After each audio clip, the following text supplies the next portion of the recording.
السلام عليكم. تصريح خطير من والدة أحمد رفعت تكشف فيه عن هوية من تسبب في وفاته، وتفضح اتحاد الكرة وأحمد دياب وتبكي الملايين. شاهد ماذا حدث. ولكن قبل أن نبدأ نرجو من الجميع الدعاء لأحمد رفعت بالمغفرة والرحمة، ولا تنسوا أن تعطروا فمكم بذكر الله والصلاة والسلام على رسولنا الكريم. بعد وفاة أحمد رفعت أثار الجدل في الوسط الرياضي المصري بعد أن خرج قبل وفاته بأيام مع إبراهيم فايق، حيث قال أحمد رفعت إنه تعرض لضغوطات نفسية رهيبة من مسؤولين كبار في الدولة، مسؤولين عن القطاع الرياضي. وللأسف الشديد توفي أحمد رفعت قبل أن تكشف الحقيقة. فقد دخلت على الخط والدة أحمد رفعت وأدلت بتصريحات لإحدى المواقع الإخبارية وقالت: أنا مش عايزة حاجة من الدنيا دلوقتي غير حق ابني أحمد.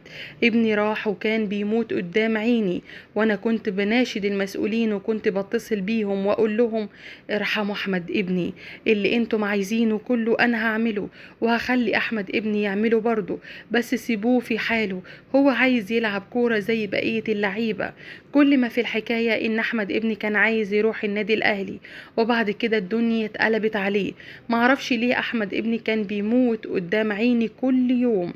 احمد ابني اساسا حساس، الله يرحمه ويصبرني على فراقه، ومن اقل حاجة بيزعل، وكان كتوم جدا وكنت بشوف في عيونه الذل والهوان. احمد ابني راح الوحدة الاماراتي يلعب هناك، وبعد ما اتألق في اول كام ماتش بعد كده حصل له المشكلة بتاعته مع التجنيد. وبعد كده احمد رجع تاني على البلد، قعد 6 شهور ما نعرفش كمان قبل ما يرجع عنه حاجة، وما كناش عارفين مكانه فين.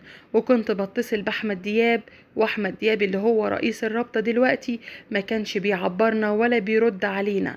واندهشت انه طلع مع ابراهيم فايق امبارح بيقول انه هو كان بيتواصل دايما معانا على طول وبيطمن على احمد، ده هو ما كلمناش اساسا. اما احمد جات له سكتة قلبية ووقع في ماتش الاتحاد السكندري، وفيوتشر ما عبرنا ولا حد من اتحاد الكرة عبرنا. كان نفسي احمد يلعب لو 10 دقايق بس ويعتزل بعدها، لانه اجبر بالفعل على الاعتزال ونهاية مسيرته في الكرة. انا بناشد كبار المسؤولين في الدولة ان هم يدوروا على الحقيقة ويجيبوا حق احمد ابني. احمد ابني عاش عمره كله يتيم الاب، وبالرغم كده كان شايل المسؤولية، مسؤولية البيت كلها.